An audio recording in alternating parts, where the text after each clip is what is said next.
live. This is Go Deep Dive, sponsored or brought to you by the No.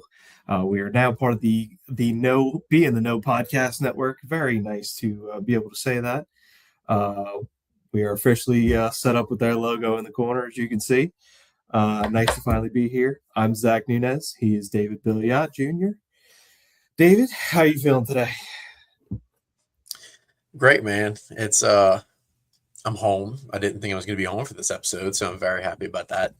But yeah, there's a big week of baseball coming, obviously. But yeah, we got a lot to talk about, draft, all that good stuff. So excited. Yeah, it is definitely a rather busy week.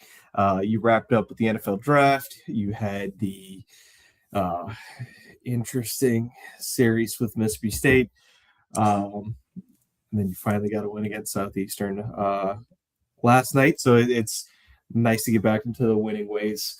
But we'll start off with the draft stuff. How does that sound? Then we'll work into baseball after that. Yeah, that's fine. Good to go. Alrighty, good deal. Starting off, 1, 2, 3, 4, 5, 6, 7 LSU players drafted this year. A few guys falling a little bit further than what we anticipated. But let's start out with the first pick that LSU had. Round 1, pick 6, Mansour Delane gets snagged up by the Kansas City Chiefs. I honestly love this for Mansour Delane. I mean, he's going to go get to be on one of the best teams in the league. That offense is going to put up points, making it a little bit easier on the defense in terms of, hey, if you kind of screw up one little bit here and there, you're probably going to be all right because you got Pat Mahomes on the other side of the field. What did you think about that pick for Kansas City and how the fit for Mansour kind of plays out? Man, for Kansas City and for Mansour is great. I was so bummed out that as soon as I saw the Chiefs trade up, I was like, they're about to snipe us again, aren't they? And they did. But no, it's awesome for them. I feel like the Chiefs have been the newer dynasty and been good for a while, but I feel like they were at their absolute best when their defense was their defense, and they kind of gotten away from that a little bit. To where it was like Mahomes had to carry him. He's capable of doing it, but adding that guy on there, I mean, that's just everything changes on your defense when you got a lockdown corner that you can just put on one side of the field, not have to worry about it. So it's a great fit. I'm like you said, I'm happy for him. It's always good when you see one of your guys go somewhere that's not like a rebuild. It's just going to be not fun for him. Not fun, but you know what I mean. Like he immediately gets to compete at the highest level. So he's got good coaches. Spags is still there, right? Yep. So he's going to a great defense with a great defense coordinator, one of the best in the NFL. So yeah, that's great. Great for Mansour. Yeah, I'm glad you brought up Spags because that was one of the things that I kind of thought about as well. Is obviously both of us being Saints fans and having spent some time covering the Saints, and we'll get into some of the Saints draft after we go through LSU. But we know Steve Spagnuolo likes to run some interesting blitz packages, which can tend to put cornerbacks on an island. Now, Mansour Delane has no issues with that. He's right. Going to be accustomed to that. It's just about getting him up to NFL speed and covering NFL wide receivers is the interesting part. As far as the scheme goes, really, once the Chiefs traded Trent McDuffie to the Rams, I was like, yeah, they're going to be all in on Mansour Delane. I didn't expect them to trade up, but they kind of had to if they wanted to go get him. Commanders, obviously part of the Marshawn Lattimore trade. Marshawn Lattimore gets cut. They needed a cornerback. The Saints traded Marshawn Lattimore, so they needed a cornerback. So they traded up against ahead of two teams who probably would have taken him with their pick anyway. Jumping up to round 3, AJ Halsey goes to the Colts. A little bit of an interesting fit. He's going to be paired up in a secondary with Sauce Gardner, which is awesome. The Colts like to run a lot of zone, which, I mean, kind of gives AJ a little bit of the ability to do what he does best, and that's either be a box safety or a ball hawk.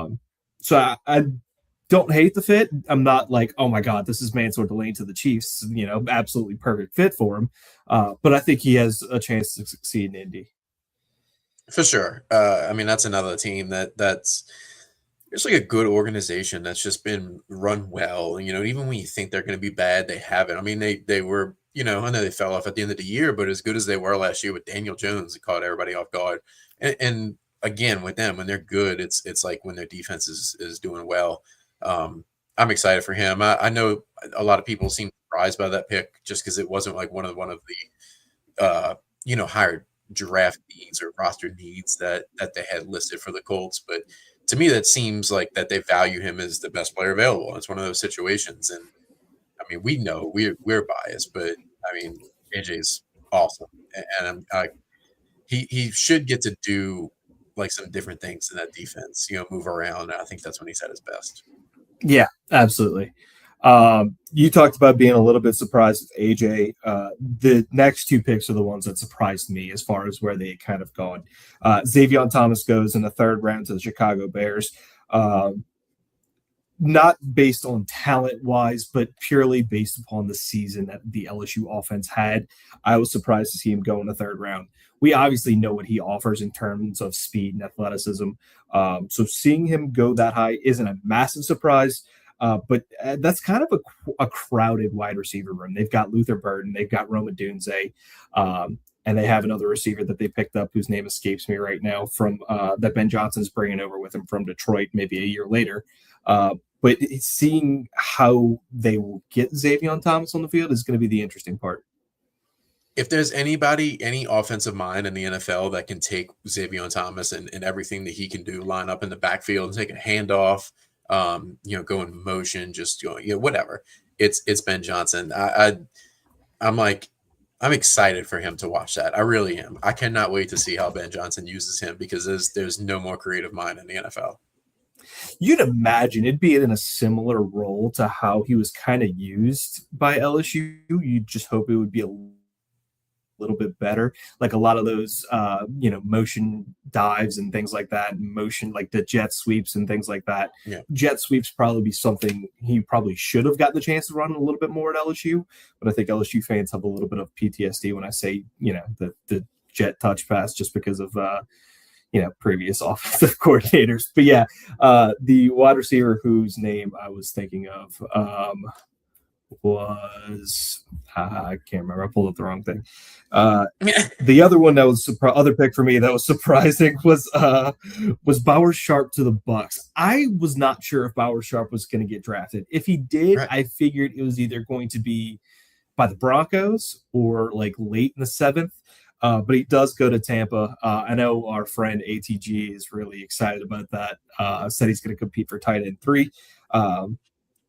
Just some of the athleticism. He's got a lot of upside, but definitely an interesting pick for Tampa there. Yeah, for sure. I think at this point I was listening to it while cutting the grass, and when they said his name, I was like kind of surprised. Like I had to stop and like look at my phone for a little bit. But I mean, we talked about it before. Like the ability to have played quarterback at college, even if it's SLU, it's a D2 school. Like it's still a guy that showed that athleticism. We talked about like the Taysom Hill type of comparison, just athleticism wise. When you're talking about a guy that can do both. Curious to see how they use him. I mean, I don't think he's going to be the guy that you're lining up to run the ball down the middle, like that. Like it's, but you got K-Dot in front of him. I would think they'll find a way to use him creatively. I imagine he's going to have to put on some weight, I would guess, right? Yeah, that for me, like he played tight end for 2 or 3 years now, but he's still got some development to do in terms of the tight end skill set. He's got to develop his blocking a little bit. And I mean, if you are able to develop that, which the Bucks do seem like an organization that does typically develop the tight ends pretty well. So I think there's definitely a chance it could work out, but I mean, it's going to take some hard work getting him to where he needs to be to be able to be a big contributor. Moving on to probably the one crossover pick we'll have between these two lists. Barry Brown goes in the 6th round, pick 9 to the Saints. I'll give both sides of my thought process as an LSU person and a Saints person here. In terms of the LSU brain, I'm not a massive fan of it. You love that he's going to go get the ability to return kicks and kind of show off his ability in that aspect. But I mean, the Saints wide receiver room, it's not elite, but it's still very, very crowded. And we'll get to it when we go over the Saints draft, but he was the 3rd wide receiver that they drafted in this class. You would have liked to have seen maybe only one other wide receiver at most. So it doesn't really give him a path, an easy path to be able to get meaningful playing time. As far as the Saints portion of my brain, I think it's awesome. You replace Rashid Shaheed, who was a massive returner for you. He may end up being a better returner than Rashid Shaheed. I mean, that was one of the stats I had pulled out in the article that I wrote, covering the this LSU draft class, was that he had more return touchdowns in his college career than LSU did in the same window. It was like 6-2. So it really wasn't even close. He's just got to be able to fight for that playing time, like I talked about. Yeah, I mean, I think it's that was my first thought, is the Rashid Shaheed role, burner, return man. I mean, I think he's going to have to find a way to make an impact on special teams, to be able to stay on the roster, which I think he's capable of doing. I mean, doesn't he hold the record for most career return touchdowns in the SEC? I believe he does. Between Kentucky and LSU, I'm pretty sure. So I mean, that's exciting. Losing Shaheed hurt. You felt like you had to do it, especially with the emergence of Tyler Shough. Not to get too far into the Saints side of it at this moment, but I'm excited for it. I mean, yeah, he probably more of an opportunity somewhere else to see the field, from an offensive standpoint rather than just special teams like he may do in New Orleans. But it's like I'm excited. I am excited about it. Curious to see what he can do and if he can find his way onto the field, in like a 4 wide receiver set. Yeah, absolutely. And like Busted Knee said, love what he can do in the return game. He needs time to develop as a wide receiver. For me personally, I just worry about where that development focus is going to go, considering he's the 3rd wide receiver you drafted in this class. The last 2 LSU draft picks were the big fallers of the draft. Starting with Harold Perkins, goes in the 6th round to the Falcons, famously saying, "I'm not a Saints fan anymore." It hurt. Yeah, breaks your heart. Breaks your heart just a little bit, man. A lot of it. A lot of it. I think. I mean, the talk is like, had you told us this his freshman year, that he was going to end up going in the 6th round? A shout out to Purple Mafia. Purple Mafia said it best. He's like, I would have punched you in the face if you told me this. Like, there's no way we would have believed that. But I mean, just the way the last three years kind of went for him, injuries, downtick in production, being moved all over the place. I see why it happened. And then you throw on top of that, his size his size and his coverage skill doesn't necessarily allow him to fill one specific role. He's probably a little too small to play that edge rusher. He probably doesn't have as good as coverage skills as you'd like to be able to put him at that linebacker role. Definitely not in a 4-3. If you play in a 3-4, probably a little bit easier of a transition, but definitely makes sense why he ended up going in the 6th round now. It does. I mean, I think I just feel like he's going to have to improve in pass coverage, like to really stick. Like we know he can rush a passer, but he's not big enough to just go do that every down. He's just going to get demolished by NFL tackles.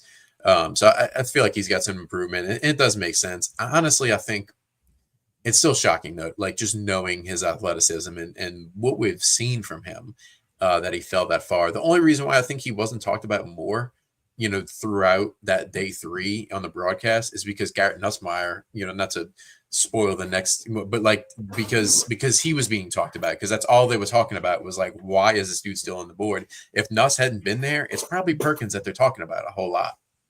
100%, 100%, and it's a great transition into talking about Nuss. I said this from the very beginning. I am a massive believer in Garrett Nussmeier. You can come at me all you want. Okay, there's not a quarterback in college anytime around Nuss that was making the throws that Nuss was making, throwing receivers open and not to them. Just when he was healthy, the deep ball that he had, it was incredible, and you saw how well that could have transitioned into the NFL. Injuries and bad play calling in 2025 is really what derailed him. Then you find out he has this cyst. And I swear to you, David, that cyst must be the size of a bowling ball. Because how he goes from, last year at this time was projected to probably be a number 1 overall pick, if not early first, right? Because everybody knew the talent that he had. Then after the season, he's still probably a day 2 pick. Then the cyst thing comes out and he just plummets, absolutely plummets. I do not understand the quarterbacks that were taken ahead of him. Some of them, like Taylon Green and the guy from North Dakota State, just being pure athletes. I understand why, if you're looking for just an athlete to go out and play ball for you, I understand those guys. Guys like Cade Klubnik, Drew Aller, Carson Beck, any other names that you want to throw out there that I'm not having on the top of my head at the moment? It was a guy from, what school was it? It was like some random school. It wasn't Nevada. It was some random school that got like, it was just one after another, like every name that you said. And then it was so, I guess, non-noteworthy that I can't even remember the school that this guy came from. And no disrespect to him, but it's just like, it's shocking. It really is. And I heard people say it's like teams must have just completely taken him off their board. Well, like when you get to the 6th, 7th round and you see a guy like that that's still available, like, I mean, at some point you would think that it's like, okay, maybe we should just take a chance on him, and like add him back to the board. I don't know. Like it's dry erase. You can add him back on there. Like that's allowed. We're not writing a permanent marker up there, but it's crazy to me. We've talked about how polarizing like he's been with the fan base, which was always been weird to me. But what he showed in 2024, that alone, like I can't imagine how he felt. Like it was so clear that he just wasn't right this year, and it's like it's being held over his head. I don't know if there's something more that we don't know about, like maybe, but you would think it's hard to believe that if there is more, that it didn't see the light of day. Like we don't know about it. Like nothing stays, like that stays internal between an entire professional organization. I mean, franchise, league, like the whole NFL, I'm trying to say. It's just strange, but I know we talked about it immediately. And it's like, it sucks for Nuss that it's the Chiefs because he doesn't get to compete to start. And that part sucks, but he getting to go and be under Patrick Mahomes and Andy Reid. I mean, that part is awesome. It should, if it helps him, like it may not be good for him short term, as far as just playing, but long term, it probably works out for him. Hopefully it does, because I mean, I don't know. Like we love Joe Burrow, love Jaden Daniels and all. I don't know, like we just knew they were good and they were going to succeed. Like, I feel like I'm going to be rooting for Nuss as much, if not more, for him, just because of the way everything went for him. Completely agree. And that's why when I, did my hand mock draft for our Dynasty League, that's why I had you taking Nuss with the last pick, just for the vibes, man. For anybody who doesn't know, he's got a spot on my roster. David and I are in a Dynasty fantasy football league with some family and some friends. And Last two defending champions right here, by the way. right, right. Oh, I hope Justin is watching by some chance. That really would have pissed him off. But in terms of Nuss, 9 quarterbacks taken ahead of him. Mendoza, completely understand. Ty Simpson, I'm not a massive Ty Simpson guy. I understand. I don't like the fit for him, or don't like the fit for the Rams, don't like the fit for Ty Simpson. Either way there. Carson Beck to Arizona. Nuss definitely should have gone over him. I felt like that would have been a good spot for him, throwing to Marvin Harrison, having Jeremiah Love hand the ball off to. Pittsburgh takes Drew Aller. Another spot I really would have loved to have seen Nuss talk about DK Metcalf and Michael Pittman. Yes, please. The Jets, I'm fine with him not going to the Jets, but Cade Klubnik going over him is criminal. And then, yeah, the other two quarterbacks that I understood being taken earlier than where Nuss went in the 7th being Cole Payton out of North Dakota State, Taylon Green from Arkansas, just pure athletes. Yeah. And if you're looking for some, like, Taylon Green and Cole Payton both make sense to the teams that they went to, considering how they like to run their offense in Philly and Cleveland. And then the random guy that you talked about, I have to prepare myself for this name. Athan Kalikamanis out of Rutgers. Never even heard of this dude before. Baron Morton out of Texas Tech going to the Patriots. The other one being ahead of Garrett Nussmeier to. Is it too late for him to go back? Is it too late for him to go back to Texas Tech? I think he's out of eligibility, to be fair. Sorry. No, that's definitely a crazy situation. Glad we got more info. It better for us in our show tonight that we got more info on that today, but we'll get to that. Taylon Green, I was always a big fan of. I thought I would have loved to see him end up somewhere else other than Arkansas to finish his career, just to see what he could have turned into. Because that kid is athletic. He's I don't know if he's going to turn into a starting quarterback, probably not, in the NFL, but man, he's got the traits and it's there. He's one of the most, exciting non-LSU day 3 picks that I can think of off the top of my head. I thought that was a good poll. Yeah, I like him a lot. Cole Payton is the interesting one off that list to me. Because like throughout the entire time that they were like putting a spotlight on him on draft coverage, is like, could he be the left-handed Taysom Hill? And it's like, all right, very interesting thought process. Sure. We'll see how that one plays out for him, Cotton. Yeah, right. All right, let's move on to the Saints draft. Brooke, can I say? Go ahead. We touch on one dude, undrafted guy. I'm shocked that Aaron Anderson went undrafted. Yes, I have the list of undrafted free agents. We should probably go over that as well. Aaron Anderson signs with the Cleveland Browns. Chris Hilton signs with the Washington Commanders. Jack Pyburn to the Bucks. Bernard Gooden to the Browns. Wes Weeks to the Colts. Josh Thompson to the Chiefs. Jacoby and Guillory to the Chargers. Patrick Payton gets a camp invite with the Panthers. And I only saw one person report this. It was some kind of Eagles beat reporter. So I felt comfortable enough saying it, but he's the only person I saw. Jamari Butler got a camp invite with the Eagles. Okay. Good for him. Yeah, I mean, I feel like half of those undrafted guys that you just named make their roster. Like I don't know, maybe it's still too much belief, in the talent there and what, last year could have been. But I mean, we talked about it. Like it's like a line between like, did we overvalue how talented they were going into last year, or were they still super talented and just got ruined by coaching, which is where I lean. But we talked about Aaron Anderson before. It still blows my mind. Maybe it's something medical with him too. I don't know, but he's I wish he would have went like somewhere other than Cleveland though. That was just me. I mean, maybe that's not necessarily a fit thing. It's more of just like a Cleveland thing, right. With the Jets, like anywhere but there.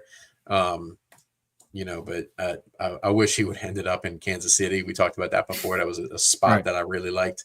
But I mean, hey, maybe it's good that there's not a whole lot of wide receiver options in Cleveland, and he can find a way to stick. But I think he's gonna show everyone that he was a steal. Yeah, I think you're right in saying I think the majority of these guys make the roster. Josh Thompson is a question mark for me, just because I mean he wasn't bad at LSU, but just because of how the offensive line looked as a whole makes me question it a little bit. Um, but I mean they need all the competition that they can get to protect Mahomes this year. Yep. And then Patrick Payton and Jamari Butler. Patrick Payton, I feel like he should, but the fact that he only got a camp invite makes me a little questionable. And then Jamari Butler, not saying he can't make it, but I don't necessarily know if he will. But I think my two favorites out of this group is Chris Hilton to the Commanders and Wes Weeks to the Colts. We talked about how good of an organization Indianapolis is. And I mean, Wes Weeks is going to make the team as a special teams guy, and he's just going to light it up on special teams and You're right. do what Wes Weeks does. Chris Hilton. So I love Chris Hilton. Like, freak athlete, struggled with injuries his entire time, was underutilized his entire time as well. But he reunites with Jaden Daniels, and that's a wide receiver room in Washington that is not blowing anybody away. I mean, they have Terry McLaurin at the top, and then you've got a couple guys here and there that are serviceable, but like you give Chris Hilton the opportunity, he could make some serious noise in that wide receiver room. Yeah, I agree. He was one we talked about as well before. We know how well Jaden Daniels throws a deep ball, and we know what Chris Hilton can do. So that's exciting as well. You're right about West. That's a perfect special team. He's just got NFL special teams ace written all over him, like all over him. And I compared him with Caden Ellis when we did the preview last week, and that's how Caden Ellis really got going with the Saints, in special teams, and it worked his way obviously to where you couldn't take him off the field. But yeah, that's exciting. Patrick Payton, that's the like when he transferred here from Florida State, it was like he's got first round talent, and then to get just a camp invite, like to drop that far, like he's massive, athletic. That one. I mean, I get that the production wasn't there last year. On a good defense, it's we can't compare that like we can with the offense. Being a disaster last year, defense was good, but I'm still surprised by that. I don't know about you.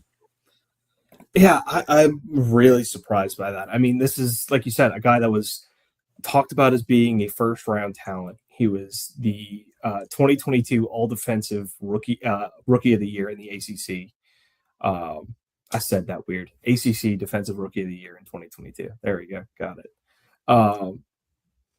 It's a junior. He had 17 and a half sacks. So puzzling. Like you would have thought that like they would have looked at the Florida State tape and said, hey, this guy can really, really play. Like we should draft him, or we should make him a priority if he doesn't go, if he doesn't get drafted. Like one of the puzzling undrafted guys, really. It was, yeah. I mean, it's puzzling, and it was also like AP just said in the chat, like his production dipped every year. I mean, I get it. I just like there's some guys, I don't know. We've seen guys like with what seems like less athleticism, get drafted late and become something. Like I said, I really thought because his measurables, his athleticism, like I get the production wasn't there last year, which was odd in itself. But I just thought, honestly, I thought someone would have taken a chance on him, in the later rounds, just to use a pick on him and just see what he can turn into, just based on his like I said, his all the athleticism that goes into it. But I guess we'll see. Hopefully he can take advantage of the camp invite. Yeah. It will unfortunately be a division rival if he is able to make the roster. So moving on to the Saints now. I jumped the gun a little bit. Thank you for catching me on that. I'm like amped up for some reason. And I think it's just like been one of those days where I've like had my head in like 14 different places, so it's just Yeah. kind of carried over. Um, but moving on to the Saints, round one, pick eight, Jordan Tyson. Um, I love that you took a wide receiver, especially after Mansour Delane went off the board. That was my ideal pick for the Saints, and I think love it for Mansour, like we said, but hate it for the Saints. But I do love that you went wide receiver. Jordan Tyson is a really, really good athlete. Struggled with injuries, but pairing him up with Chris Olave, it's going to be nice. I love it. Not to echo somebody else, but I think like well Olave. I mean, obviously he had a career year last year. Olave to me seems like more of a 1A or 1B guy than just a one guy. So I've been excited about the prospect of putting someone next to him to where it's like you got two of those guys. Where not necessarily is it two, but there's just more than one of them. And he needs it. I mean, we've seen the injuries stack up for him, so having another big target, or a guy to target a lot will help out with that. But yeah, I mean, anytime everyone gets PTSD with any New Orleans franchise about injury prone, or like my brother-in-law said it on Facebook. He's like, it's nerve-wracking when one of the first things that they talk about after the Saints draft a guy is if he stays healthy, like, which I get, like we've had our issues there. But it's exciting. And I trust Kellen more, which, I mean, we talk about that too. I feel like people joke that Mickey Loomis must have been locked in a room for some portions of this draft with the way they drafted, didn't move up, took an LSU guy, all that. But I think that, like, clearly to me, that was Kellen's guy, and he went and got him, and that's exciting. Yeah, yeah. And you'll see it a lot throughout this draft is that they were focused on building the offense. In terms of Tyson's injuries, I think Robbie put it best. Tyson said his hamstring was in his hips, was because of his hips, and he shouldn't have a problem with that moving forward in terms of like kind of strengthening those up. As somebody who's torn both hip flexors, I completely understand where he's coming from with that because like the lower half of your body more than the top half, in my opinion. It's so much more connected with all the joints and muscles and tissues and everything where one thing goes wrong here and it affects like a whole different portion of your body because you're like more so overcompensating with the lower half of your body than the top half of your body. So if you strengthen the rest of it, it helps kind of create that stability. Yeah, I mean, one knee could be hurting, and then you just put a little bit more weight on the other one, and then you got two knees hurting. So right, I agree. Second pick, second pick, round 2, pick 10, Christian Miller, defensive tackle out of Georgia, probably going to be the nose tackle for you. I think running a 3-4 like they are now, it's a pick that makes a lot of sense in terms of scheme fit. It just seems like they have focused a lot on defensive tackle over the past few years. They have. I mean, I know Godshaw and I'm blanking on the other one, not Breezy. I know they're getting towards the end of their contract too. Also, like, I'm not saying there's like similar players, but I know like there's been some wish that you get a little bit more out of Brezzy, but I don't know if this is also like kind of a plan B. Not I don't want to say a plan B, but like, like if you decide to move on from Brezzy after his rookie contract. But yeah, I mean, that's defensive line. I think we talked about this in the preview too. Like defensive line, like that's one of those spots where just like you need as much depth as you can get. Like those guys get banged up. And when we saw that at LSU on the defensive line, when you had guys start getting hurt, in the middle of that defensive line last year. But that's exciting. I mean, I'll take a Kirby Smart defensive player any day of the week. As long as there's somebody to drive them around town. We can't have any Georgia. Thankfully, New Orleans is walkable. I hate to make that joke, but I had to. I was thinking about it. The other defensive tackle that's projected to start right now is Nathan Shepard. That's it. It. I think he's towards the end of his contract as well. Yes, I believe so. third pick of the draft for the Saints, round 3, pick 9. Another Georgia boy, Oscar Delp, tight end. For me, what really stands out about him is his speed. He ran just above a 4.40, which is kind of nuts for a tight end. Yeah. He's I talked with AP about this the other day, and shout out to AP. Like, AP's got a bunch of Saints coverage here on the No Network as well, so check him out if any of y'all haven't. But he made a good point too with Delp. He said that, like, Brock Bowers was at his best with Todd Monken there, and then Todd Monken left, and it's like they forgot how to use their athletic tight end. It was like a crime that they didn't use him more. I asked AP if I was off on this. Like, I'm a big, like, comparison guy, probably to a fault at times. But, like, when I watched, like, some of his tape, he looked like a young Travis Kelce to me. Like, just a bigger wide receiver. Kelce's, like, bigger overall now. But, like, when he was young, just, like, really shifty. And that's exciting. I know you got, like, a full – it wasn't, like, a need that we thought the Saints had, with Juwan Johnson, Noah Fant. I know you lost Foster Moreau. But, like I said, it says a lot to me that they went the direction they went with this draft with these offensive guys, especially early in their belief in Tyler Shough. And that's exciting, because to me, that's like, they know that's their guy. And if they're that confident in that, go get him what he needs. And hey, if it athletic tight end that can move around the field and be in line, or, line up in the slot, I'm all in. The best part of him running that 4.40 and being as athletic as he is and as shifty as he is, would you believe if I told you he's 6'5", 245? That's crazy. It's massive to be running that fast. It's a big man moving really fast. Right. And as Whit Weeks said, it's pretty fast for a white boy.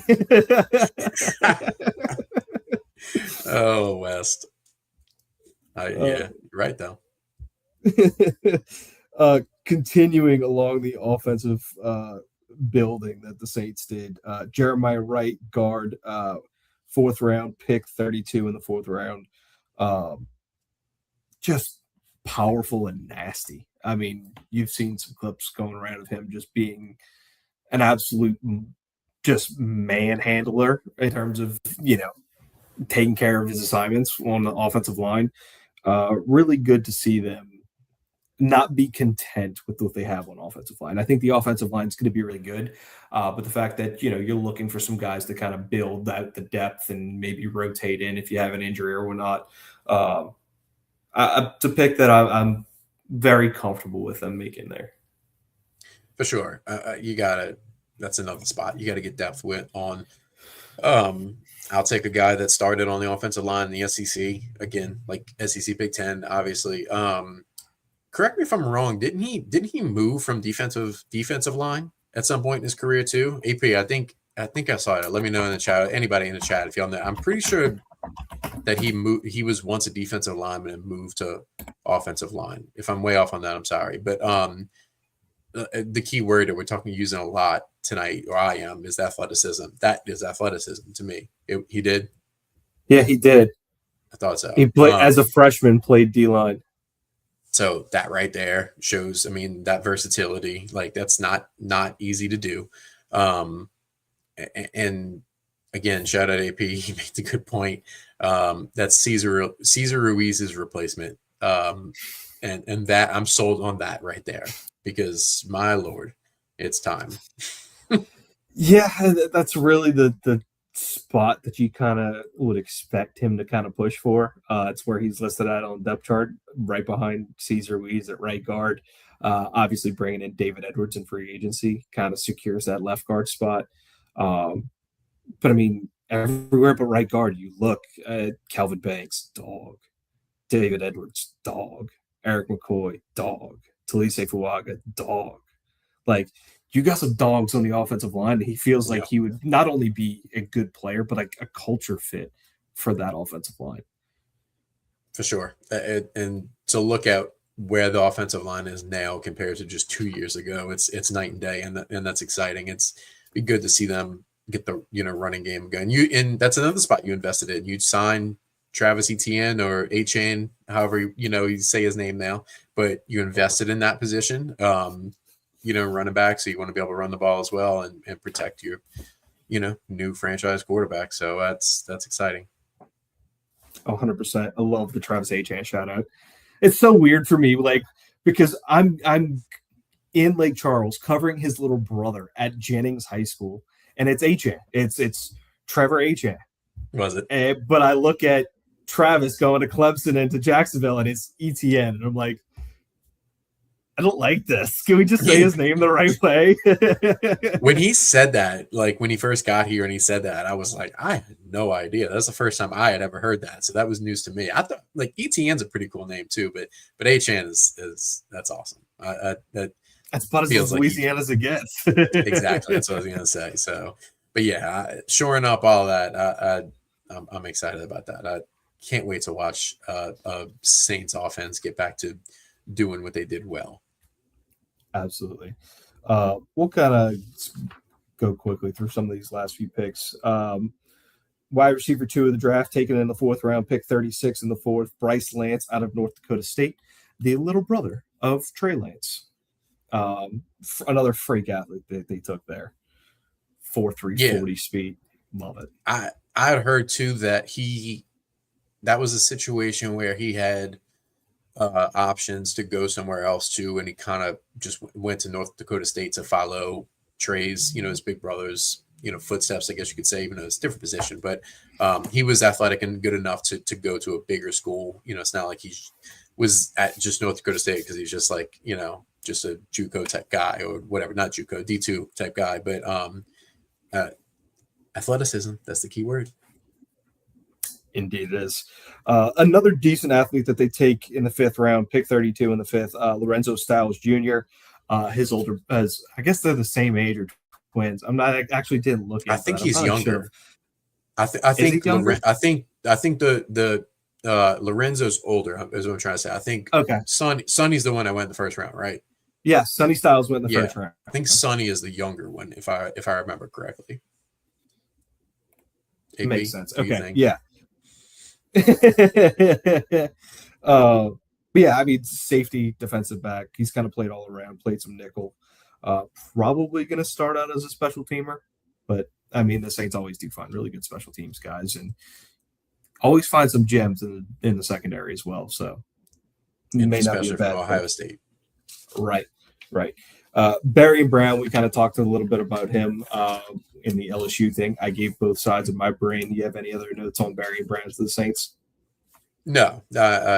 Excited to see. I really think it's mainly the special teams, and you hope that he turns into something on offense, can be the burner guy. But with like the return game becoming a factor again, in the NFL, I'm excited to have a guy like that. 100%. Another guy, TJ Hall. I probably would have expected him to be picked a little bit higher than what he was, especially, I mean, just out in a bubble. Like, Iowa cornerbacks typically are really, really good. I also would have expected the Saints to take a cornerback a little bit earlier than what they did here, but they did make a couple signings here and there throughout the post-draft cycle. But it gives you some depth. He can play nickel, maybe a special teams guy. I love Iowa cornerbacks. That's my big point of TJ Hall there. I think as well, like, he was 13 Big Ten. Like, we can be honest and say that right now the Big Ten is the best football conference. I mean, that's like an objective fact right now. So if you make a third team at any position in the Big Ten, that speaks. But yeah, I know he had the slowest 40 time as any cornerback or secondary member in general at the combine. I think that hurt him a lot. But I don't know if that was the one thing that brought him down. No, they said he's better in zone too. Like, he's not as good in man. He's gonna have to play more zone, like you said, nickel. But yeah, I'll take that guy in the 7th round every day of the week. 100%. Speed with cornerback is such a, in my opinion, it's a little bit overblown. Yes, you have to be fast enough to keep with the wide receivers, but if you can position your body well enough and understand your own limitations, you can make up for a lot of the limitations that you have in your speed. For sure. Xavier Howard, is that the cornerback from the Dolphins a few years ago? Is that his name, Xavier Howard? Is being the perfect example of that, where by any means not the fastest cornerback that you're going to see, but he locks some guys down. Yeah, right. Like I said, you don't have the production and success that you had in a Power Four conference like he did, and just not be talented enough. So like I said, that's a potential. And look, if he doesn't work out, and if he's just too slow for the NFL or whatever, or he can't work it out, like in man, he's just too much of a one trick, whatever. Like, it is a 7th round pick. Who cares? But I feel like the Saints took a couple guys that were obviously late round picks are always, if they don't hit, they don't hit. But like, it's not a big deal, but potential diamond in the rough. And I like their approach to that. 100%. Go through our final comments before we move on to baseball. Yeah, everybody else was kind of tagging along to his slowest time for a DB. Like I said, I'm not too worried about it. AP said he has amazing instincts. My point exactly. Robbie, Malcolm Jenkins had a slow 40 time and still did good with the Saints and did really good with the Eagles. The problem with Malcolm Jenkins was he was drafted as a corner, and then they had to move him to safety because of those limitations, and he excelled as a safety. So maybe that's the plan. Maybe that's the project. I mean, it's still Mickey Loomis making the calls here, so maybe he sees a similar parallel between those two guys. Yeah. Maybe so. Last one, AP, they spend most of their time going backwards anyway. Right. That's a good point. Yeah, if you're chasing forward, then you already messed up. So right. Shout out Chase and David. Oh God. What a throwback. We might as well throw Brandon Browner in there too. Let's just ruin this whole night for Saints fans. Oh, some horrible memories. Yeah. We thought Jason David was going to be so good. Yeah, too, man. He was awesome with the Colts. Yeah. What happened? Oh, Lord. All right, moving on to some baseball.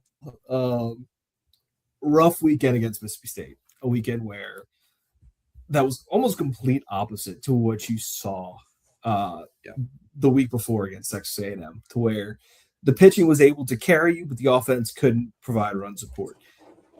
Coming to Mississippi State, and it's completely flipped, in my opinion. I mean, I think you had a lot of offensive support, especially early on, which was something that you really haven't seen a lot of throughout the entirety of this year. You score 3 runs in the first inning across all 3 games, and then you completely blow those leads. Just makes last night much more important in terms of picking up big wins.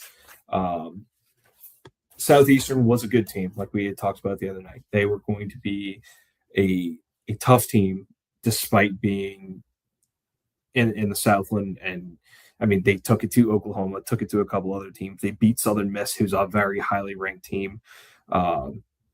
Like what I saw from the offense last night as well, they get a 12-4 win. That 4 runs on the Southeastern side, I think just box score watching gives a lot more credit to the pitching staff than what they actually earned, in my opinion. Yeah. I mean, Zach Cowan was incredible. Mm-hmm. I even thought Lockemeyer was good. He kind of just, fell off and gave the one big swing at the end. But that was another good overall outing from him. Just in terms of his progression this year. Yeah, I mean, Guidry did, his thing at the end, and then, Theophilus as well. But yeah, I thought they all did well. I mean, they threw strikes, and that's key. I know Ricken had the struggles early, and that's a bummer because he's been on the way up. That's just a freshman outing to me, where he just came out and didn't have it, and then they got him out. But for the most part, everybody else, was solid. And you hate to have to use Cowan for 70. It was 4 innings and 73 pitches on a Tuesday, but that's where you're at right now. So it's what happens when the circle of trust gets tighter and tighter and tighter and tighter and tighter and tighter until it just becomes a couple of people. Yeah. I think Danny Lockenmeyer's struggles was partially my fault last night. I'll own that one. I told you that I had a new video that I wanted to post out whenever Danny Lockenmeyer got a strikeout. I forgot about that. And then, in which it like it's still on the table. Next time Danny Lockenmeyer records a strikeout, I will be posting it. But I made it last night, and then he didn't strike anybody out after that. So that's on me. I will own that one. I'm good. I'm still very excited. Yeah, I'm still very excited to tweet that out when I get the chance. Offensively, Derek Curiel, probably the big leader of the offense last night. 3 for 4, 2 RBIs, 3 runs. Kate Aaron Beatty, not a bad day either. Curiel also added a home run. I'm going to throw that in there. Aaron Beatty had another good day, 2 for 4 with an RBI. Jack Ruckert, probably the second biggest offensive producer last night.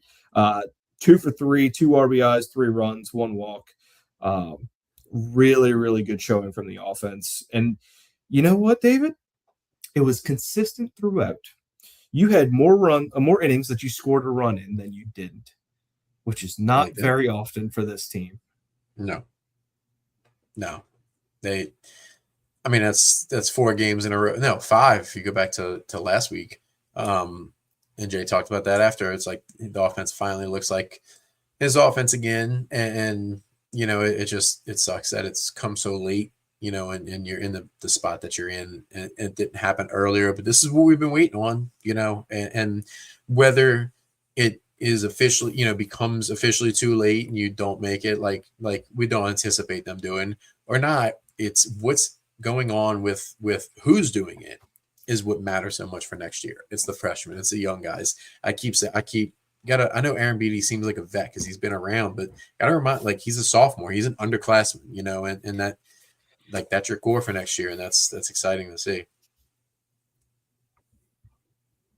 Very, very exciting to see. I mean, went through highlighting some names in terms of stripes, and I look through the weekend and I look through last night, and I'm like, most of these guys are underclassmen. Like, and even the majority of those underclassmen are all freshmen. I think there's only really one sophomore on the offense getting any playing time, and that is Aaron Beatty. And the rest of the underclassmen are all freshmen. So promising to see for next year. It's just a shame that it couldn't have gotten put together a little bit sooner in terms of making a run this season. Yeah, it makes you wonder if they would have done this 2 weeks earlier, what would it look like? But I mean, maybe A&M would have been the weekend where if they would have had this performance, they would have, could have won that series. I don't know how you can do much more over the weekend as an offense, like they did their job. But still, like we said, it's exciting to see, going forward. And I'm like, as far as like for a 6-15 team going into this weekend, like I'm legitimately excited to watch them against South Carolina because you're good. Just because I want to see how they continue this on. Yeah, 100%. I was just preparing that, and typically you have to add it to the stage, but no, this time it just wanted to go up there by itself, which is fine when I'm not prepared to take it early. But whatever. Here we are. Do you have any final notes on Southeastern before we get into stripes? I don't think so. I think we covered it all. Great play by Mason Braun defensively. That shows, he's looked really good at first base, and that shows that he's can do it in the outfield too. So that makes him super versatile for next year. That's exciting as well. That gives Jay the option to be able to do whatever he wants, whether it's portal, class, whatever, anybody next year. You got a guy that can do either one of those things, corner, outfield, or first base. That's exciting. And the thing is that is the second midweek in a row where he's absolutely made a phenomenal play. The other last week being in left field, last night being in right field.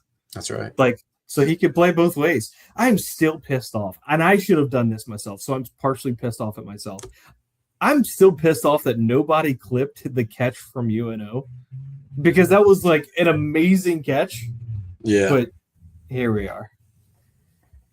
Oh, well, at least he won up himself last night. Right. Alrighty. Let's get into stripes. Let's do it. I believe that I have the first pick today. Is that correct? Mm-hmm. You sure do. Man. I had two guys that I could go first with. And it really bugs me because the past few weeks it's been, hey, like easy 1-1. Yeah. This one is very tough. I'm going to go Omar Cerna. 3 home runs. That's probably what I went. Absolutely tearing the cover off the ball. He has been due for a couple home runs now because he had kind of tailed off a little bit, and then he came back in a big way. I'm going Omar Cerna with my first pick. I love it. He was unconscious over the weekend. I mean, 8 for 19, 6 RBIs, 6 runs, 3 home runs, 2 doubles as well. I mean, that from a freshman is crazy. The other one that you're referencing that could have been 1-1 as well is Mason Braun. And we just kind of touched on him. He was incredible over the weekend. I mean, he was 7 for 13 over the weekend. They both hit over 500. That's ridiculous. That's ridiculous. They both reached base 10 times. They each reached base 10 times. The only other person to do that in the conference was Justin LeBron over the weekend. And that's 2 freshmen doing it for you. But yeah, 7 for 13. He had the triple. And then, I mean, not to mention in the leadoff spot too. You know, after Friday, Stanley gets hurt. You know, he's been in a leadoff spot and he just set the table day after day. You know, on base, and then playing the good defense with it, making the picks, making the good stretches. I mean, that was one of my bold predictions that he became a must start every day. And I'd be lying if I said I thought it was going to be this good. I mean, that was ridiculous. Second pick, I'm going. This one's tough. This is as much as we had 2 first round picks. I think for me, we got 2 second round picks here. I'm gonna give it to Cade Arrambide. He was awesome all weekend too. After an 0 for 4 night on Friday night as well, he bounces back with the 3-run. I think it's a 3-run home run on Saturday, and then the 3-run home on Sunday. Excuse me. But 3 RBIs each day, 2 runs scored each day, 2 walks on Sunday, a double. Was just really good. And then he just followed it up with another 2 for 4 night last night. He's now the active team. Well, he was the active team leader in home runs after Jake got hurt, but now he's going to catch Jake, which is crazy. He's at 13 now, and 9 of those have come since he didn't play for that weekend against Kentucky. I know he hit 4 in one game, but that's still absurd that he's hit 9 home runs in what's that, 4 weekends, I think, 4 weeks. He's been awesome since Easter. Yeah. Wow. He absolutely has been tearing it up. For me, that was the obvious 3. I have a little bit of a log jam here at between 4, 5, and 6. I'm trying to decide where I want to go here. I think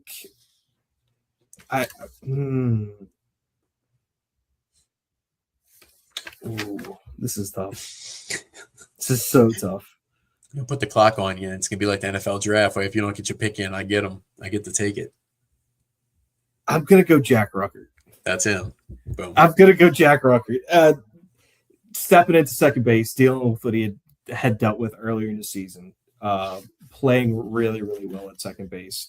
Should have had, a couple more double plays in his favor than what the umpires were giving him, as we talked about the neighborhood rule. Extremely frustrating. A really, really good night last night. I think that's a big spot, a big comeback for Jack Ruckert. And then my final pick, and I'm kind of stuck in the same situation I was just in. Um, Statistically, some of the stats are there, but I think what this person has brought to the lineup and what he has opened the game up to uh, needs to be recognized more than just beyond the stats. And that's William Patrick. We talk about how the offense is finally starting to turn around a little bit and they're playing more Jay Johnson baseball. He's a big part of the reason why. The ability to have somebody who is good at playing the small ball game opens up Jay Johnson's offense tremendously. Agreed. And not to mention, he had what should have been the game-winning hit on Friday night in extra innings. You know, the was that the top of the 11th? Was that the one? No, it was the 9th. I'm sorry. It was the 9th, and then they tied it. 2-out single over the second baseman's head that put you ahead after you blew the lead, you know, and you just couldn't hold it. I know some people are a little worried about his defense, like that he looked like shaky at times. You got to remember, I mean, this is this guy's first time playing in, you know, a different stadium. Jake Brown told me that a couple weeks ago. I'd asked him, I forgot what game it was, but it was another game where somebody lost the ball. The opponent lost the ball out there in right field and it dropped him. You know, I'd asked him about that. And he mentioned, he said that's one of the things that they do when they get to a new ballpark is, I forgot exactly what he said they call it. It's like twilight something. But they'll go out at that exact time and take fly balls, you know, in a new stadium, new spot. Like it's tough, you know, so him first weekend starting, you know, in a new spot, you know, I give him a pass on that, but he was awesome. I agree with Rucker too. I mean, he had the one error, but other than that, he wasn't just doing like what he needed to do at second. Like he looked good. Like he no shot at anybody else. Like, but like he looked like a true, you know, infielder, like middle infielder at the position. That's exciting. It's a shortstop next year. Last pick. There's two pitchers that were the only two pitchers for the most part that were worth talking about over the weekend. I'm gonna go Danny Lockenmeyer. I know he had the rough end to it last night. We just talked about that. But he was great the other night. I think that was Friday night. He threw 2 innings, no hits, no runs, 3 strikeouts. He had 2 walks, but he threw some big time.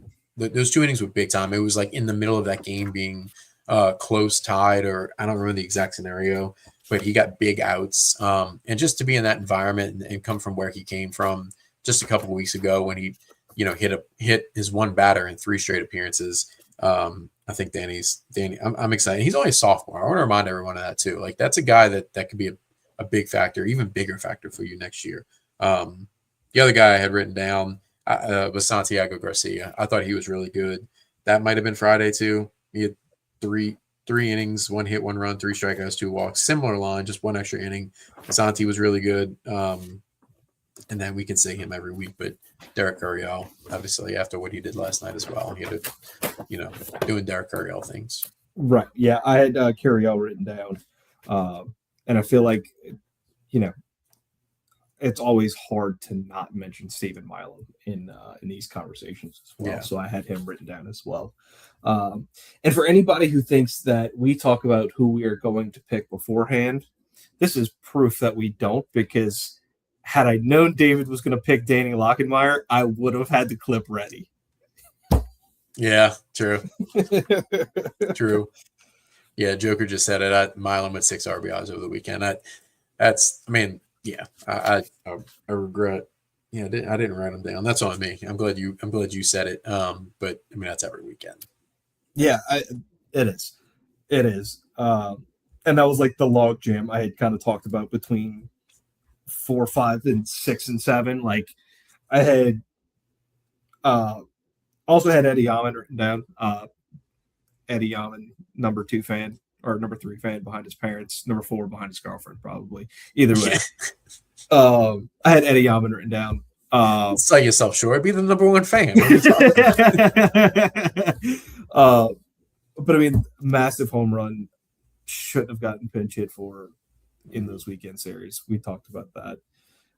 Don't need to stress over that again. That was a big swing. That was a big swing. Yes, man. I don't know. I'm not going to get into it. I'm not going to get into it. All right. Moving on from stripes. Joker, I'll answer this before we move on to South Carolina preview. If Eddie Yaman wants to come back, I think there will be a spot for him on this team. Do you keep all three catchers that you have on the roster? That's probably the question that we have to ask, and that's a big question mark as well. I mean, they all have another year of eligibility, and there's only one spot behind home plate. There's only one DH. Can one of them play first base next year? Maybe. Does that mean you're moving Mason Braun to the outfield? This is all conversations that we'll have to have in the postseason. But I think it's definitely a conversation that needs to be had. I agree. I know Jay touched on him a couple of weeks ago and mentioned that he plans on coming back. But that could change. But it will be tough. I will say though that we didn't realize that he played outfield. We talked about that Friday night. Like we didn't even realize that he played outfield his freshman year. If he can add that and work on that, that gives him another path to the field because you're losing, your whole outfield more than likely. But that's another spot. But I think they're going to do everything in their power, like to make sure the first two dudes do not even think about walking out. And I don't think they're going to, but if one of them's going to leave, it would unfortunately be him. All right, I'm going to pull up one last comment before we go to South Carolina because I know you'll get a big kick out of this. Zach going to name his kid Eddie. LOL. Robbie, Robbie, you have no idea how true that is. You have no idea how true that is. And it has nothing to do with Eddie Yaman. Eddie was my grandfather's name, who was a big influence on my life. So if I do, it's not for Eddie Yaman. It is indeed for my grandfather. But it's just funny. I knew David would understand the reference. Yeah. Yeah. Alrighty. Go ahead. No, I didn't get to say it I just want to say again, Jack Ruckert, I'm impressed with the swings that he takes. He looks like he's getting more and more comfortable. I should have said this when we went over him. I just thought about it, realized I didn't get to say it. I didn't know if I would. I'm excited about him. He's looking more and more confident at the plate. Even some of his outs over the weekend, like if you look, he went 2 for 13. In Starkville, he was 2 for 3 last night. But it didn't feel like 2 for 13. I don't know about you. It didn't feel like that. Like because he was hitting the ball hard, not striking out a whole lot. And I'm excited about that. I just want to get that out there because I'm excited about the future of Jack Ruckert, and I can't wait to see what he becomes just the rest of the year. These weekends are valuable for him, very valuable. Extremely. I mean, same thing you could say for William Patrick too. I mean, guys that hadn't gotten a whole lot of playing time up to this point, but injuries have forced their way into the team, and it feels like they've made good work of everything so far. We will see if they can keep it up this weekend as LSU returns to the box to play South Carolina, a pulmonary-less South Carolina. But there's speculation that Paul will be out there. Wouldn't be surprised that. Yeah. Some speculation. I don't know. You probably remember. I made this joke after he got fired and said, because if y'all remember, for the 2 years, I think it's 2 years since Jay was here. This is Jay's. No, I guess it's 3. I don't know. In between Jay, Paul going to South Carolina and Jay taking over, they always showed Paul in the crowd sitting next to Skip, both of them with their LSU polos on and all. And I said, how funny it would be if Paul just shows up in his LSU polo, sitting next to Skip, like for this series, and just acts like nothing happened, like he never left. He just shows up and he's just like, "What are you talking about, guys?" You say that? You say that, but I think that is a very real possibility. Like, hi guys, I'm back. LSU Polo, we're here. We're out here doing it. Like, never went to South Carolina. Like, Yeah, that genuinely may be one of the most like forgettable things. Like a few years from now, that like, hey, do you remember when Paul Maneri coached for South Carolina? Oh yeah, God, yeah, I completely right, forgot about that. right. Like, very well could be how this is all handled. I agree. I agree. Uh, I hope he's there. open up on Friday with a 6:30 start, 6 o'clock on Saturday, 2 o'clock on Sunday. South Carolina, along with Missouri, had the lowest expectations going into the year, but South Carolina has probably overachieved those expectations a little bit. Um, what do you kind of expect to see from South Carolina this weekend? Uh, um, they've certainly overachieved a little since Paul got fired. And that's no shot at Paul, but they've been more competitive since then. Um, but I don't expect much.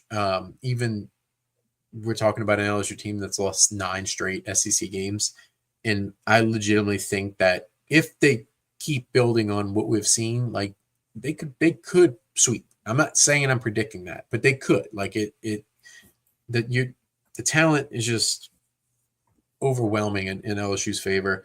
Um, I just don't think. I mean, South Carolina lost their ace before the season even started, and that put them behind the 8 ball. Um, I just they don't. There's nothing about them that wows me. But it's a series that you have to win. I know that's saying a lot. Like I said, for a team that's been swept 3 straight weekends, to say that they have to win a series, but they don't have it. Like they don't have a single hitter over 300. I mean that right there, they don't have a single guy that's hit double-digit home runs. There's just not a whole lot there, and you need to go beat this team. 110% they do. They are coming off of a series win over Kentucky, similar to LSU did. And it seems like they were able to put some runs across the board, 10 on Friday, 9 on Saturday, and then 5 on Sunday in the loss. It is, I hate to like force you to pick somebody, but is there anybody that you think like, hey, if you're going to get production out of the South Carolina offense, this is where it's going to come from? It's probably I don't know exactly how to say his name. I think is he? I think it's TJ Tamalage LeCroy, but I think they call him TJ if I remember correctly. Unless this is a different LeCroy that's there. He's their catcher. It's got to be the same guy. He's been there forever though. KJ Scobie is a solid player. He started at shortstop for them last year. As a freshman. He's hitting 267 this year, so it hasn't been great. He's got 8 home runs, but LeCroy's hitting 287. He's their leading hitter. But I mean, I'll read through these numbers for you offensively for them. It's not pretty. And as always, let me remind you all of this disclaimer. This is SEC ranks in SEC, and these stats are SEC games only. So they play 21 games. This is based on those games only. South Carolina's 15th in the SEC in runs per game at 4 runs per game. LSU's 4th at 6.1. They're dead last in batting average. They hit in 211 as a team. That's just brutal. 14th in doubles with 27, 10th in home runs. They don't slug. They have the second most strikeouts in the conference, 248 times. You think LSU strikes out a lot at times? LSU's has the 9th most in the conference with 201. And South Carolina has struck out 47 more times than that. And they don't walk. That's the thing. They strike out a lot. They don't walk. They don't hit for power. They have 15th in walks with 63. They're tied for last with 7.1 hits per game. And they don't steal bases too. We've talked about this LSU team not having an identity for a lot of this year. Like there's nothing on paper that South Carolina does well that should scare you, if we're being blunt. And it's not necessarily their offense that scares me. It's more so that you are once again going into a weekend with only one true starting pitcher. Um, Case and Evans, as Jay said, is 100%. But he won't pitch this weekend because he still hasn't thrown in 5 or 6 days. Crazy, crazy, crazy, crazy. What do you do with the pitching staff this week? I think he said it. Did he say something today? Did Jay say more today? I believe that was said post game yesterday. Yeah, he said, okay. He mentioned 5. They said they weren't sure. I think the comment that he made apparently after he talked to the media when he was on with Franquez on the radio show was a little bit more encouraging that he'll throw this weekend. Okay. I don't know. I mean, I don't. If they say he's 100%, then he's 100% and he can pitch, but to what capacity? I wouldn't be shocked just based on that if they start Schmidt on Friday, and then go from there and then maybe start Kaysen on Saturday and just see. I don't think you're going to see him throw over 100 pitches, but it's not missing one start's not all that big of a deal. Like it is starting pitchers are very routine oriented. If I had to put money on it right now, I do think he pitches. I do think he starts. I think because they just need him to. And if he's 100%, then they're going to get what they can. Jay did confirm that Marcos Paz is in the rotation going forward. He said that last night. He was asked about what day. He said not Friday. He said Saturday or Sunday. So it'll be Sunday if Kaysen pitches. It'll be Saturday if Kaysen doesn't pitch. And then from there, if you get to Sunday, let's just say Kaysen doesn't start. And you start Schmidt Friday, Paz Saturday. Sunday, I mean, Cowan definitely not available on Friday. He threw 73 pitches last night. I don't know if they go with him. We know they like to go with Guidry. To me, it's going to be with what's left over at that point. I don't think they can plan for anybody at all. But I think you will see Kaysen. I just don't know for what capacity. The interesting part to all of this is now all of the Kaysen Evans haters will now get their wish, probably, of William Schmidt being the Friday night guy. Definitely interesting to look for. And if you do throw Kaysen Evans, I would rather see him on Sunday because you create a massive mismatch from a pitching standpoint with Kaysen Evans going up against somebody else's Sunday guy. You do, but I'll tell you the problem with that, though. Then you can't move him back to Friday for next week when you go to Georgia. You probably aren't going to move him up to Saturday because he's then coming off of, you're building him back up. You're right. He absolutely, and I've been saying that, that's been the disadvantage that LSU had is that they needed Kaysen to be a Friday night guy when in reality it would have been easier for them to go the route that Texas went with Dylan Valantis, and he's moved up in the rotation since then. But he started the first half of the year. He's on Sunday, and that's why Texas won almost all of their Sunday games. And that's also why I do think Kaysen pitches, because if you don't pitch him this weekend, and then it's like, okay, then he's going to throw next weekend. Well, then you're going 2 weeks without. You got to build them back up, and they can do that throughout the week. That's why I just think they're going to try to get something out of him this weekend. I'd have a hard time seeing him Sunday, even though you're right. Like I said, that's a crazy, crazy advantage to have him on Sunday. The latest I would think that he would go is Saturday, unless it's just like a 2 or 3 inning thing on Sunday where he's not, which that could be possible because I don't expect him to go full inning anyway. As Joker pointed out in the comments, the big question is if you're gonna go with William Schmidt on Friday, he's got to stretch it. He's got to stretch it. You have to save that bullpen. By all means, you have to stretch Schmidt on Friday if he's going to be the Friday guy from here on out. And that's a question. We talked about this last week. We talked about this over the weekend. He's made it 7 innings one time this year against Dartmouth. And Joker had that stat. I didn't get it out. I saw he texted me on the side to tell me that last week. Whenever that was, we were talking about it. It wasn't UCF. But it's I don't want to say scary, but it's a little concerning. If you're asking, he's talented enough, we know that, but we've said the next step in William Schmidt's progression is efficiency. and even Kaysen for that matter too. We've talked about that with him at times, but Schmidt for sure. He's got the stuff to be a Friday night guy.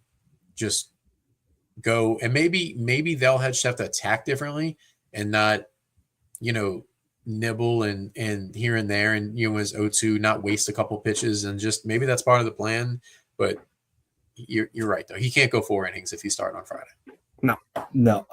And maybe that is a situation where it would benefit Schmidt more is if he has to become more aggressive with his pitch style in terms of like going after guys, because I feel like that more so fits his personality. And for me, like I've kind of displayed this before throughout our show, it's like pitching is as much, and personality is as much of a pitching game as is stuff to me. For sure. Like if you can allow William Schmidt to have the freedom to attack guys rather than kind of, to make a football reference, dink and dunk your way through at bats. Yeah, I feel like it would give him a lot more confidence there.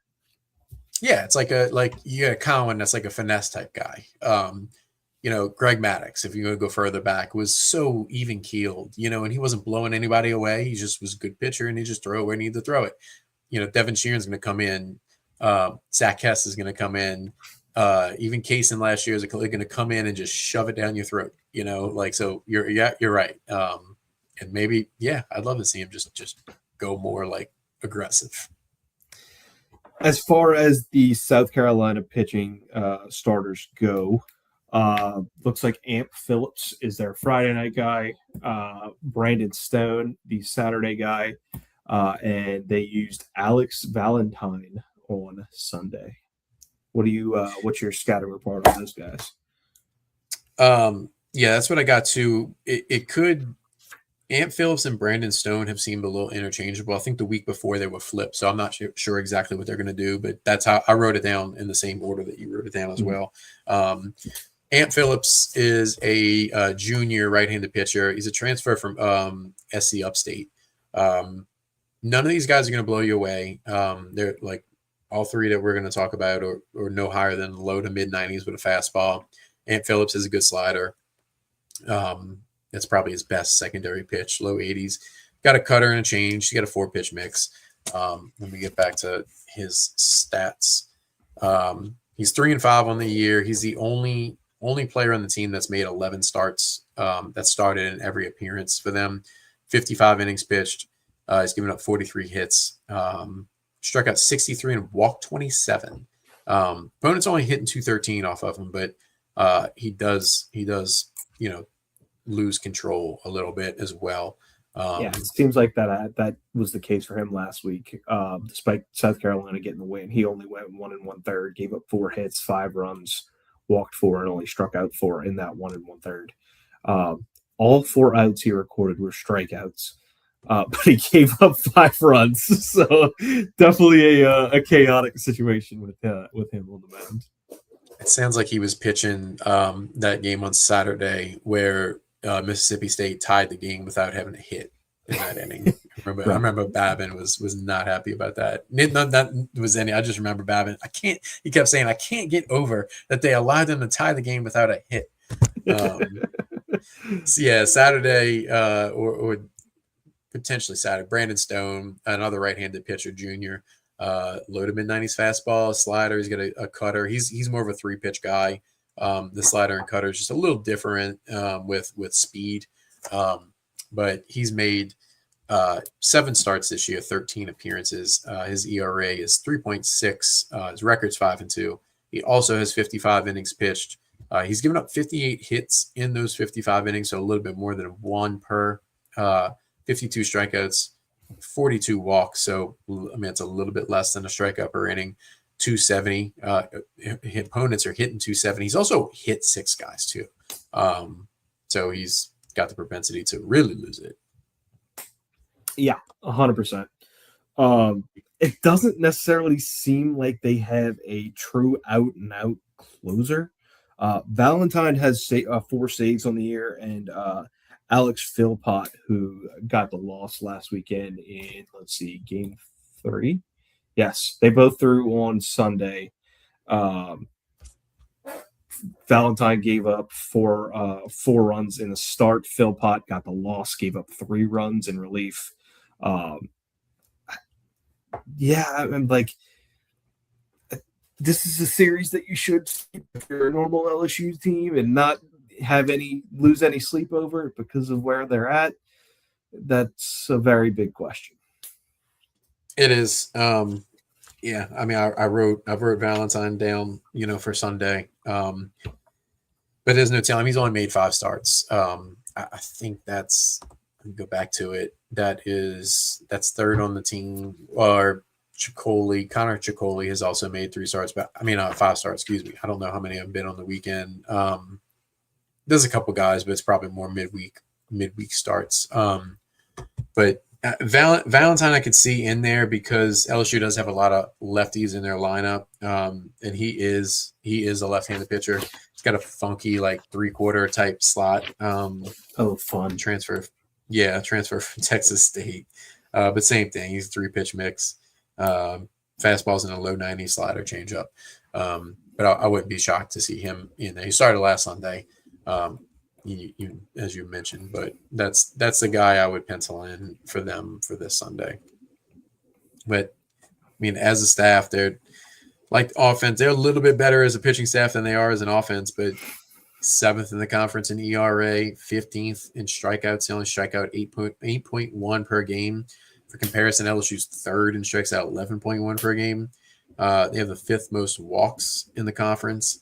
They don't give up a ton of home runs. They're 10th, or 10th most hits. They give up 8.1 per game. Runs. They're middle or to just below middle in the pack in just about everything. But I guess they're better pitching than hitting, but they're just not great all around. I'm gonna go bold with my prediction this week. I'm gonna say LSU gets the sweep this weekend. It feels like right time, right place in terms of kind of getting some things together on the offense. Not an offense on the South Carolina side that can really make you pay a whole lot.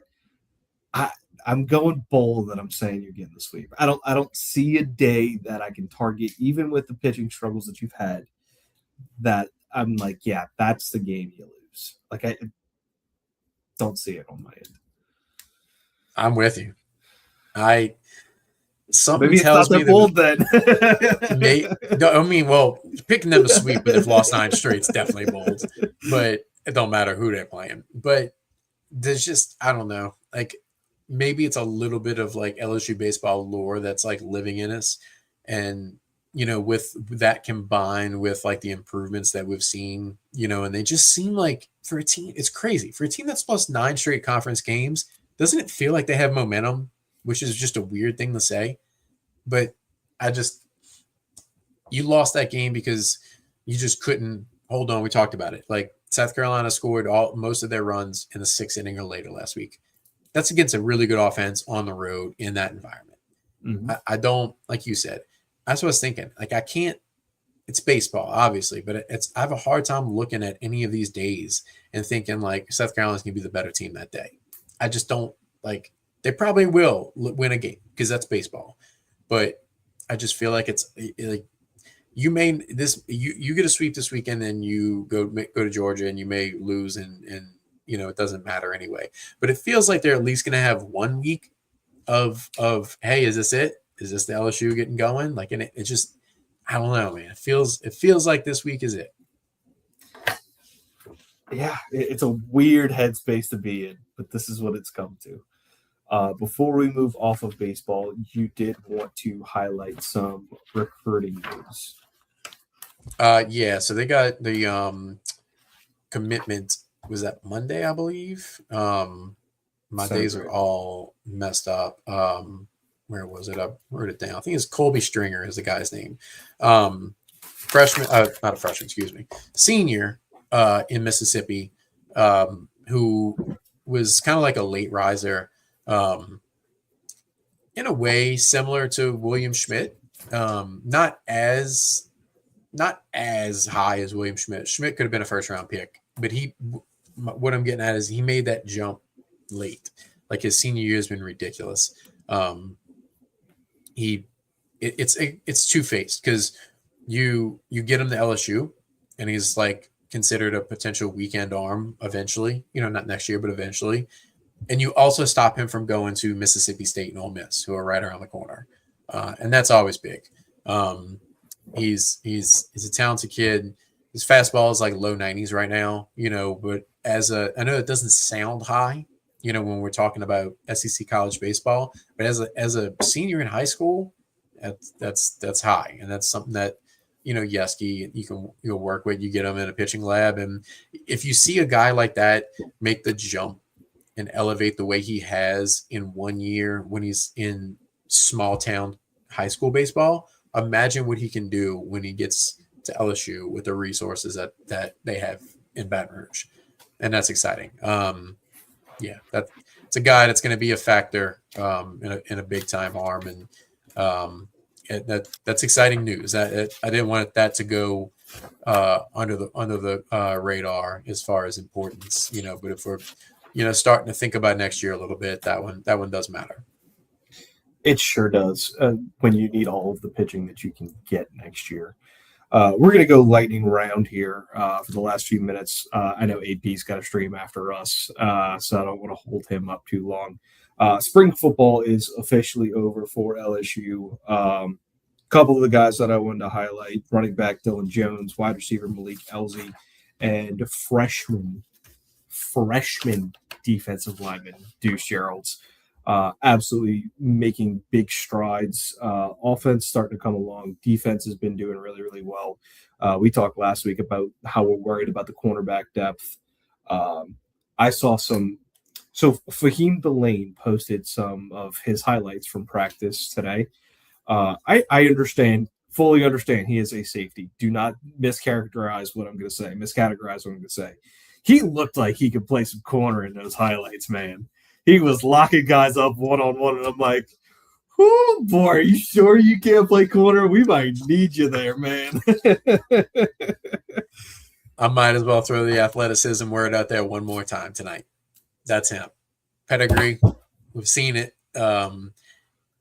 He's got a great coaching staff that can put him in spots he needs to put him in. And he's is he a sophomore or a junior? I believe he's a redshirt freshman. Okay, but 2 years. Yeah. That's what I was thinking. So you get that guy that's just going to grow. We're just talking about, what he's done so far just in spring. I get Not it, spring. Freshman, sophomore. Sorry. Please. Okay, you're good. That's exciting. And I know the dude's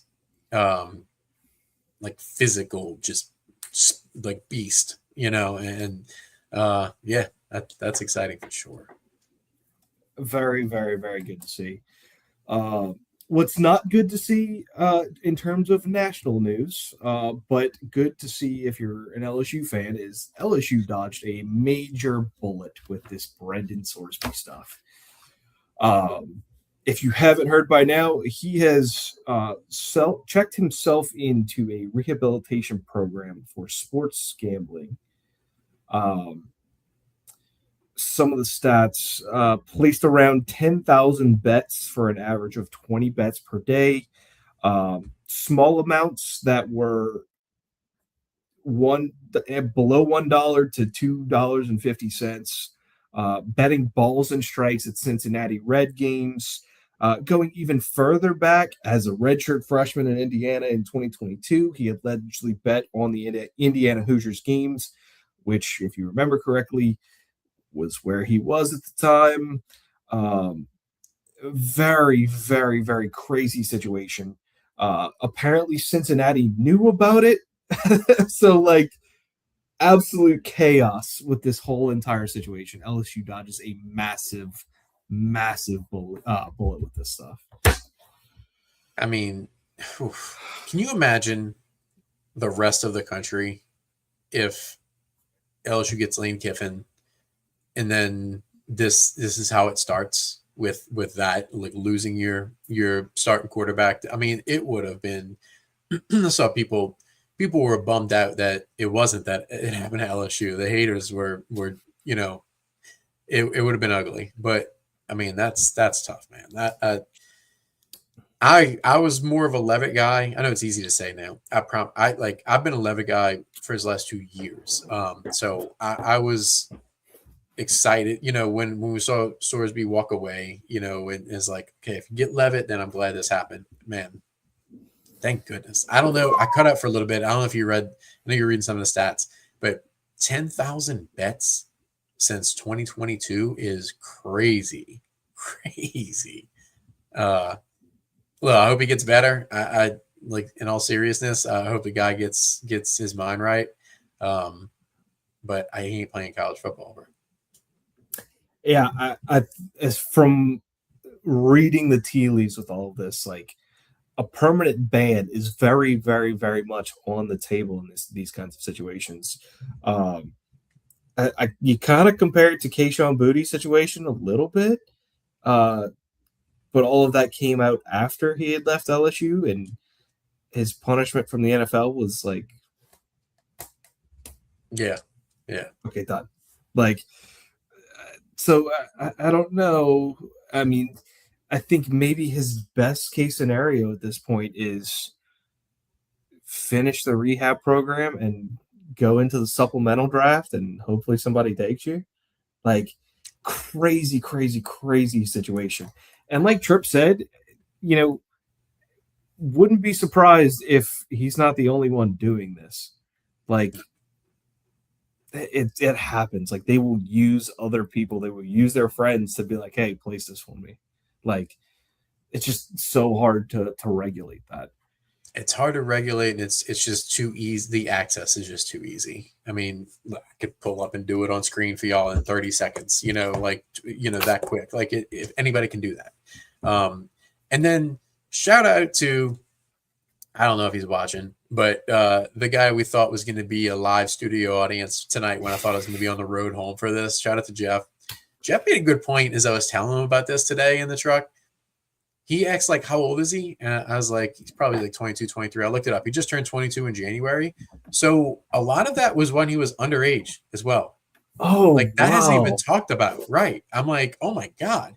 So 2022 for those mathematicians is 4 years ago, and he's 22, right? He just turned 22. I didn't So even consider that. Yes. That makes it that much worse, I guess. I don't know. It's bad though. Yeah. I don't think this is gonna be the last time we see this too, which is unfortunate. But like I said, I hope he gets it together.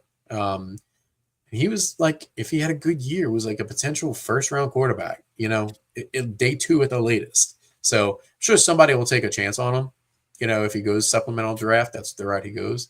But man, Texas Tech, they're now banking on Will Hammond coming back from torn ACL that he injured in November. I believe so.